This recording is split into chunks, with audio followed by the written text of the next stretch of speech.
As you know, President Trump's on a huge trip through the Middle East, a lot going on there. Offered a pathway to normalcy with Syria after a long and horrific civil war in that country and U.S. military operations there against the jihadists and all that stuff. Now, perhaps, no guarantees, there could be a better future for that country.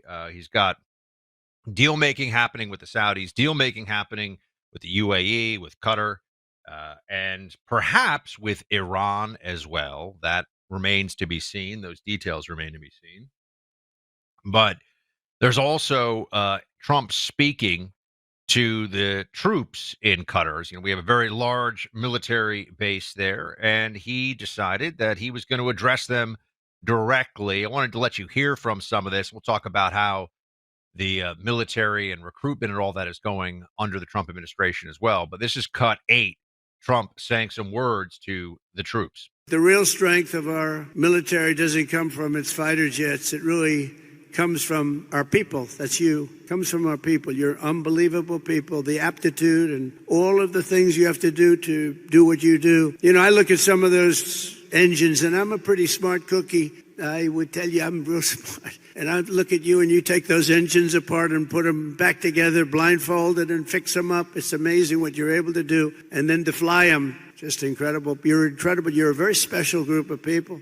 And that's why in my 2026 budget includes across the board. Maybe you don't want it. Look, for the good of the country, you don't have to take it. Pay raises for each and every one of you, substantial pay raises.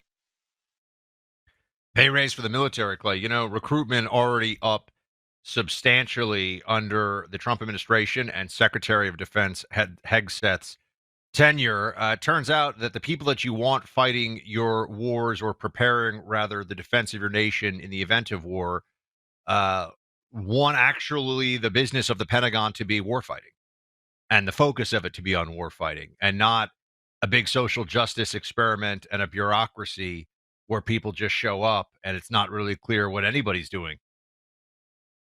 No doubt. And I think, again, Trump's tour of the Middle East, it has a incredible impact already in terms of what Iran is reportedly willing to do. And also this comes on the heels, Buck. We got more data from April in the economy. And I'm looking at this article from Axios. Hard data, this is the headline. Hard data suggests tariff-driven inflation and recession fears may be overblown. You mentioned earlier the S&P 500 back near 6,000 now, over 5,900. And it says new data out Thursday showed steady retail sales and a surprising drop in wholesale prices in April, such that there is no evidence that the tariffs are leading to massive increases in cost of goods. In fact, the producer price index showed that prices actually fell in April, and the cost of goods overall is flat in many ways. And I mentioned, Buck, the price of gas, which no one is talking about. Isn't it kind of crazy that all of the headlines we saw about what eggs cost, and I don't know what percentage of you buy eggs weekly. Maybe all, I don't know. But I know most of you buy gas weekly.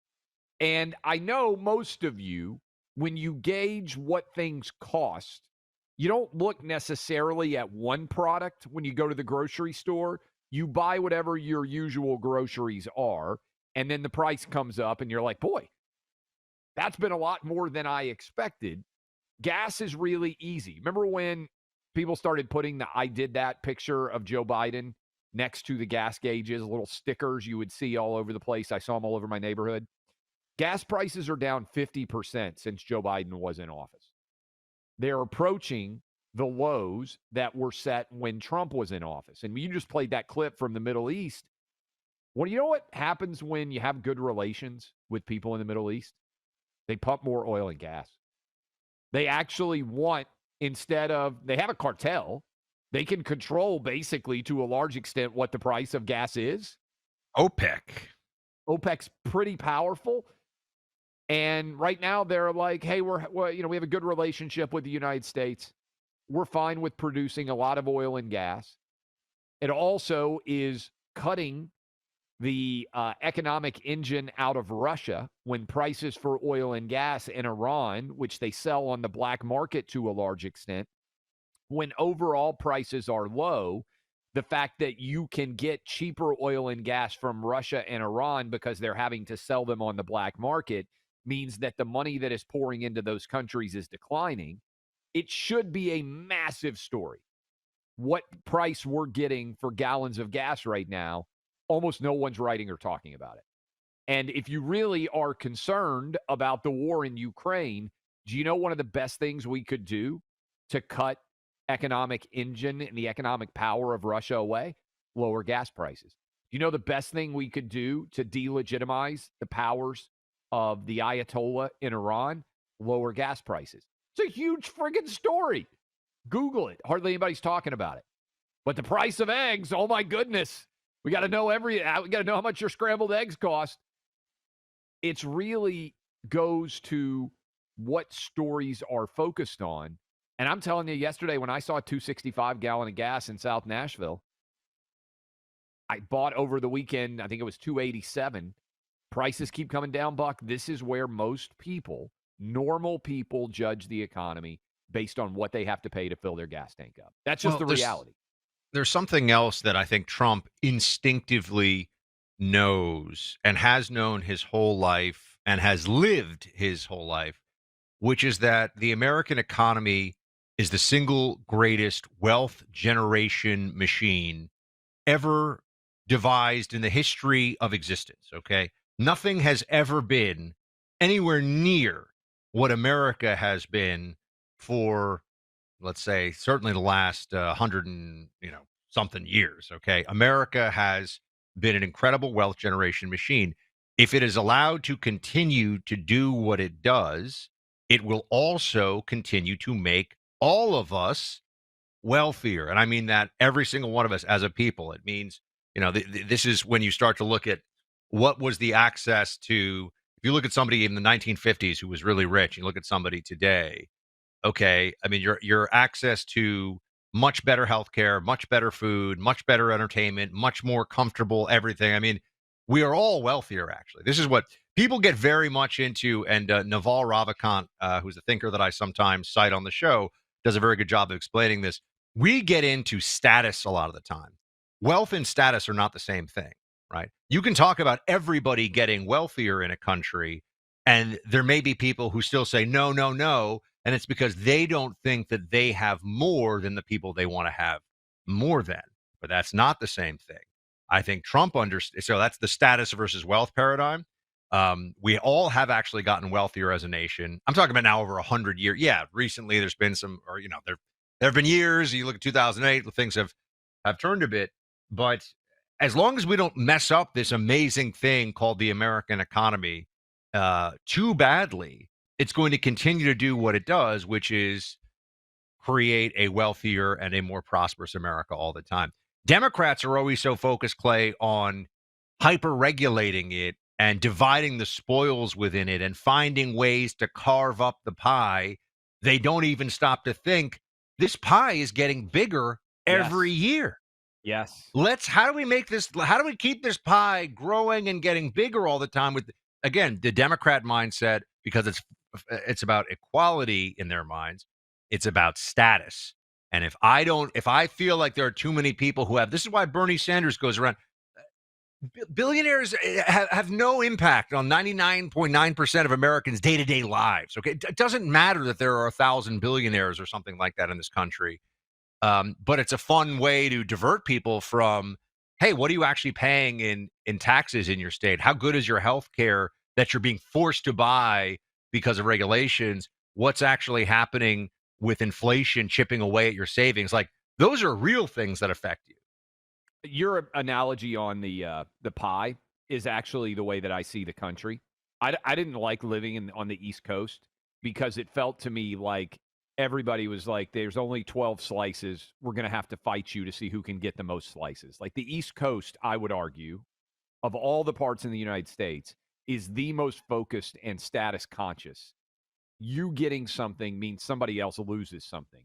Best case scenario, West Coast used to be before they destroyed it. Hey, let's build a brand new pie that's way bigger, right? Like the brand new technology. It's not old school. Europe is the worst with your pie analogy. South is like, hey, do you want to share? It's like people are just really friendly. They're not necessarily as status obsessed. But what you hit on is so important because we all live. This is a great stat, and I think it's still true. The poorest 20% of Americans would be the richest people in almost every country in the world. And one of my favorite stats, I think you may have shared it for the first time, England is poorer than Mississippi. Yep, per capita. Yeah. And Yeah. that's a holy crap moment if you've been to London. I'm not saying there's not a lot of rich people, but for a long time people dump on Mississippi. It's a great state, by the way, a lot of great people. But they would say, oh, and I think it's still Mississippi as the poorest average per Yes, capita per in the United capita. States. It's richer than Great Britain. And that speaks to the wealth overall of the United States, that even our poorest state is wealthier than a huge European country on average. Yes, well, this is also why, we have, and this is maybe transitions a little bit in the RFK discussion.